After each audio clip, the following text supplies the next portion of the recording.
and you learn some of these social skills, just interacting with people. Yeah. Well, that's something that we're getting away from also. Man, tetherball, man. Did you ever play tetherball, man? Unfortunately, I never played tetherball. I played dodgeball.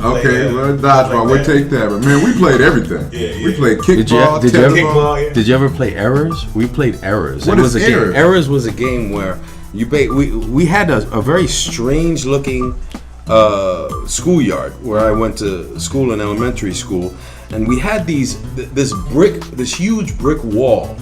And you had it was almost like a box. Okay. Where you only had 3 sides to it. You had the main brick wall on the back, and then you had about 5 or 6 boxes.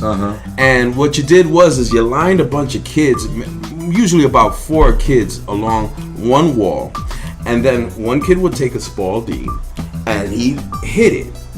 He'd hit it against the wall.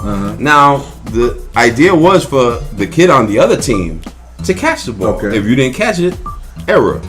So now you have to get out, and we had a kids lined up against the open side of the box, and his replacement would have to come in. It'd be a point for the other team. So you played Errors, and that was something that I think it's only a game that we brought up, that we came up with at my school, because we had that setup. Not too many. I've never seen another schoolyard that actually had like that kind of setup. But we played basketball. We played dodgeball. We played. Dodgeball was always fun as a kid. Yeah. That guy that irritated you in class. You'd be for. He'd be waiting on the other team. Just, my bad. Oh yeah. So what about you, Wolf? What did you guys do back in the day? What games do you remember that you enjoyed? Because from what I hear, you had some athletic skill, you just didn't use it. We didn't have access to the field too much. Really? Damn ducks. We come full circle. What we did do though, besides the many games that you had mentioned, besides Error, I've never heard of that.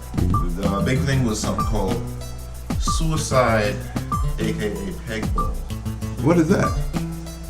It was basically a variation of handball. You throw the ball against the wall, catch it, keep throwing it back. The person who missed it, they would be pegged or suicide. So basically, they had to walk up there, stand in front of the wall, and the person would literally just throw the ball at them with all their might. Just wail them. That was your punishment for screwing up. That was your punishment.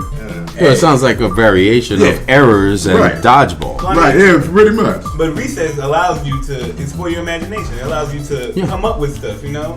And I feel like if these kids don't have that, there's a structure that they can build themselves, then what's our future going to be like? Yeah, man. Because and shout out to the Boys and Girls Club and the YMCA, because I did both of those too when I was younger. And I know for me in the summertime, I couldn't wait to go to Boys and Girls Club because they had all the games. Hey man, they don't have that anymore. That's why you got kids running around here, man, trying to be cool, riding their bikes, stealing stuff, acting like a fool. Where are these kids gonna go? I know kids in my neighborhood, right down the street. Where are they gonna go? And where I was from in Michigan, it was actually sponsored by Magic. It was Magic Johnson's Boys and Girls Club. So he would come like every other month. That's awesome. And he would just show up randomly. And his sister ran the club. Shout out to Evelyn. She's about just as tall as Magic. She played basketball too. She's, of course, not as high as level, but Evelyn will dunk on him. Right. Shout out to Evelyn. She, when she walked through the building, it was that intimidating factor. Like, how you doing, Miss Evelyn? Yeah. Like, you didn't mess. If they told you they were going to tell Evelyn, that was worse than telling your parents. Oh, wow. Because she had such a demeanor about her. Not even her stature. Just the way she talked to you. It was like... And then Magic would show up, and then when Magic would show up, she would tell him which kids were the good kids. So you always wanted to, they would hype you up. It was like an incentive. Like, I got to be on it, because when Magic come, I want to get introduced. He would come and she would pick a couple kids out and introduce them and let them shoot a few baskets with Magic, and he'd play a little defense.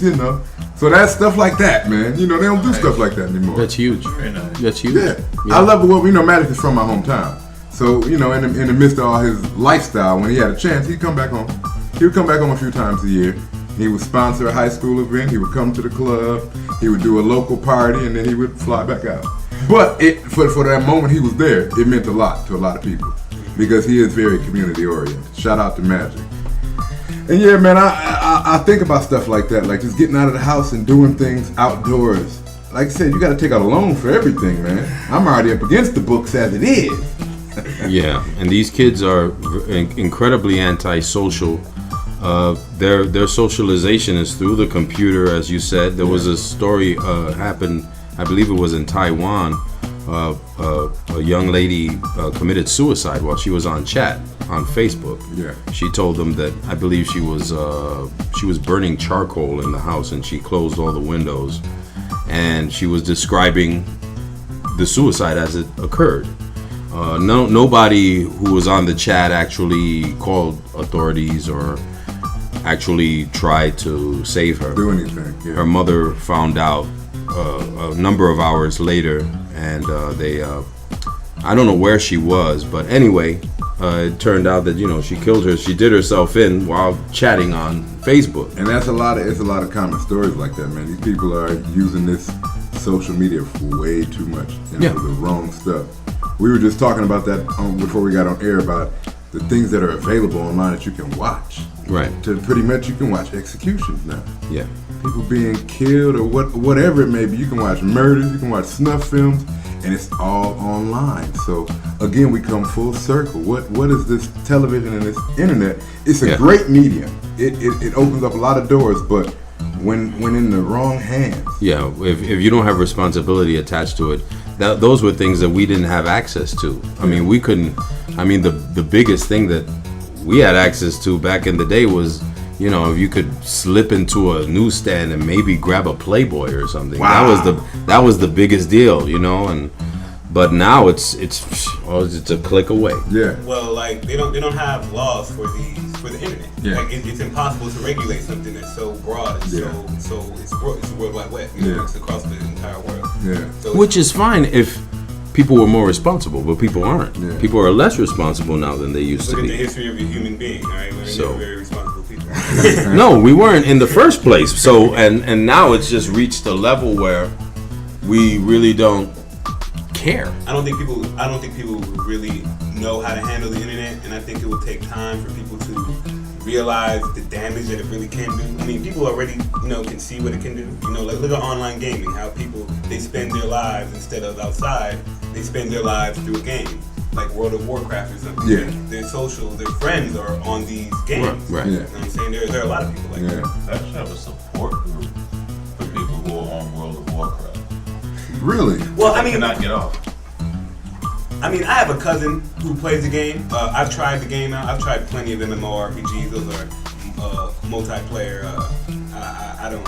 Online. Yeah, online role-playing games.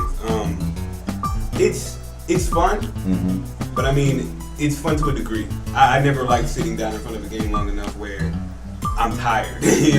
Like I'm tired of the game. But these people, they wake up in the morning. The first thing they do is go online. All right, they go to the bathroom. They go back online. They eat online. We got to stop that, man. They spend money online. They've never been to a store. We have to get away from that, man, because it's handicapping us. And to the thought of losing somebody, like Lou just said, somebody doing themselves in online. Yeah, and she actually joked about it too. About the fact that she couldn't get off of that she was obsessed with Facebook, and she kind of said haha, she wrote haha about it, like she was joking about it while she was dying. So Yeah, it's pretty. Yeah, that's just like you can't even really say nothing. Like where have we gone even mentally? Not even just the physical of getting out and doing things, but mentally, where have people gone to where that thought was actually? It sounded like it was cool to her. Right. Like I'm about to do myself in. Right. And I'm gonna do it online. tune in. Right. Like what state of mind are you in? And the sad thing is, people will tune in. Oh yeah, they'll watch. And then they'll watch. post it. There was another girl who had posted about, she was posting about how she was, I believe she was overweight or something, and she was about to kill herself, and the comments that came back were just horrific. Just die, fat bitch, that kind of deal. God. You deserve to die. You're so fat. And see, that if kind somebody would have said that at a park, they would have got beat up. You can hide behind a computer. Oh yeah. You can't hide in real life. Cyberbullying. You call somebody a fat B to their face and see if you don't. You know what I mean? Like seriously, that's another thing. You're able to hide. I hate these internet thugs, these internet warriors, these people who can say everything they want online and say this and say that. Hey man, come say it to my face. That makes it completely different. But a lot of these people are cowards. Yeah. Look at the trouble celebrities get into. You know, people tweet them all types of deals. You know, they talk about how they're fools. You're this, you're that. They talk to politicians online. I mean, if you go to an Obama's Twitter account, you'll see plenty of people calling him a bigot or you know, all types of names. You know what I'm saying? So it's showing how bad our society is, our Americans as Americans. You know how society is here when people have a way where they can say stuff anonymously. Right. Wolf? I've actually a few times gone online, played some video games, Street Fighter, things like that. Right. I was fighting this kid. It was amazing how young he was. I won slightly, but either way. Slightly. Yeah, these kids are a joke. But I beat him. He said he's. I like the confidence in the competitive nature. It was fantastic. Yeah. But he text messaged me, email, whatever, over the game, and he said, "So he's gonna do something to my mother. He's gonna come do this to me," and I just beat him in the game. Yeah. Street fight. He took it to a whole nother level. He wanted to fight me. But what I found amazing, I guess, getting back what we were saying about people anonymous though. I don't know his name, but all I know is that he's in Texas. Mm-hmm. Why would you threaten to beat me up? Now, I'm in Atlanta. Yeah. He's in Texas. Uh-huh. I guess I don't understand how that's tough these days. Now, if he's really willing to catch a flight, I find that very interesting. But I mean, set it up like the Chris Brown and Drake fight, huh? Set it up like that. But I mean, I just find it amazing. He's a punk kid. Yeah. They call those guys The trolls. kids these days are the toughest guys. Between the ages of like 13 and 22, them are the toughest cats you'll find these days. But we were across states here. Doesn't matter. Yeah. I mean, You could be across seas. You could be across the freaking Pacific Ocean, and I bet you some Japanese kid will curse you out in Japanese. You know, if you probably. But that's the online equivalent of the kid who used to curse you out from across the street, and as soon as you turned around, you cut and ran. Yeah. Chihuahua status. That's. But at least there's a possibility that he could take us a couple of steps. I mean, this guy was in Texas. Yeah. That's the He problem. said, "I'm going to physically harm me." Yeah. It's there now, man. It's there. So we're gonna wrap it up. We just at about time, but we've had a lot of interesting topics, man. Check us out, man. And I hope you take all the good things. You know, we joke and we play, but these are serious issues, man. People out here are nuts, man. People don't have any life experience. Now it's internet experience. Now it's web experience. Get out the house, man. Get your kids out the house. Take them to the park to play. Show your son how to throw a football. Show him how to pitch a baseball. I love hearing Lou talk about how he showed his sons different things about baseball. You know, he always tells me the story about how he showed y'all when y'all were growing up about certain sports, and he talked to you guys as coaches, and you know, he was real into y'all young as far as getting y'all into sports. I exactly plan to be that way with my son. I played football, basketball, I did track, I did a little baseball here and I wasn't that good at baseball. But still, I want to expose my son all that. I want to make sure that he learns the way that I was taught. Because that's the best way, man. He's not going to be clicking on YouTube looking at no videos, learning how to throw a football. Oh, and your daughter too, please. Because absolutely. the girls need it probably more than the boys do. Yeah. That's the one regret that I have, that my daughters were not involved in sports the way, at least not my youngest two daughters. My oldest daughter, she participated somewhat, but my youngest two daughters didn't participate very much in sports, and you know, it shows that young ladies who are into sports, there's less of a chance of teenage pregnancy, of all kinds of the maladies that because of the responsibility that comes them, with it. Yeah, sports and stuff that it keeps them busy. Yeah, it keeps them busy. That's what you really versus need to them on do. the internet looking for dates On Facebook, saying I'm bored at 3 a.m. Right. Hit me up. Well, see, my dad have this fascination with some people on Facebook. It's sad when you see a person coming down your news